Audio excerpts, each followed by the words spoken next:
प्रधानमंत्री फसल बीमा योजना सहायता पाई 72 घंटा मध्य कृषि रक्षण पोर्टाल रे सूचना देवे आवश्यक।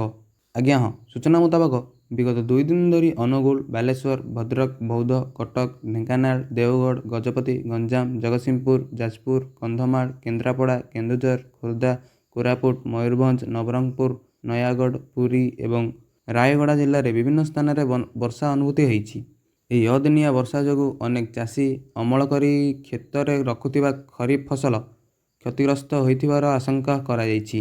ଏହି ସମସ୍ତ ଜିଲ୍ଲାରେ 15 ଲକ୍ଷରୁ ଅଧିକ ଚାଷୀ ଫସଲ ବୀମା ଯୋଜନା ସେମାନଙ୍କ ଖରିଫ ଫସଲକୁ ପଞ୍ଜୀକୃତ କରିଥିଲେ। ପ୍ରଧାନମନ୍ତ୍ରୀ ଫସଲ ବୀମା ଯୋଜନାରେ ପଞ୍ଜୀକୃତ ଚାଷୀ ଭଉଣୀ ଓ ଭାଇମାନଙ୍କୁ ସୂଚନା ପାଇଁ ଅବଗତ କରାଯାଉଛି ଯେ ଫସଲ ଅମଳର ପରିବର୍ତ୍ତନ କ୍ଷୟକ୍ଷତି ପାଇଁ ମଧ୍ୟ ବୀମା ସହାୟତା ପ୍ରଦାନ କରାଯାଏ। ଅମଳ ହୋଇଥିବା ପଞ୍ଜୀକୃତ ଫସଲ କ୍ଷେତ୍ରରେ ବିଡ଼ା ବନ୍ଧା ଯାଇ କିମ୍ବା ଖେଳା ଯାଇ ଶୁଖାଇଥିବା ଅବସ୍ଥା ଅମଳର 14 ଦିନ ବା 2 ସପ୍ତାହ ମଧ୍ୟରେ ଅଦିନିଆ ବର୍ଷାଜନିତ କ୍ଷୟକ୍ଷତି ହେଲେ ବୀମା ସହାୟତା ପ୍ରଦାନ ପାଇଁ ଯୋଗ୍ୟ ବିବେଚିତ ହୁଏ। ଏଥିପାଇଁ କ୍ଷତି ହେବାର 72 ଘଣ୍ଟା ମଧ୍ୟରେ କୃଷି ରକ୍ଷଣ ପୋର୍ଟାଲ କିମ୍ବା ହେଲ୍ପଲାଇନ୍ ନମ୍ବର 14447ରେ ସୂଚନା ଦେବା ଆବଶ୍ୟକ ଅଟେ।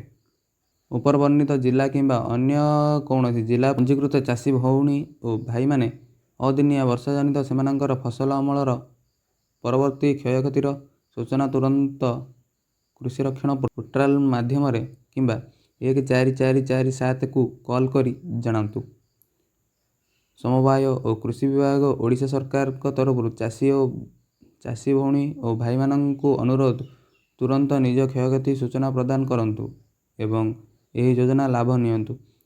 एमती न्यूज़ जानवा को आम चैनल को लाइक शेयर सब्सक्राइब कर दिंतु आ बेल नोटिफिकेशन को ऑन कर दिंतु जमती आम खबर आपण पाखे तुरंत पहुँच जाई परिबो। धन्यवाद।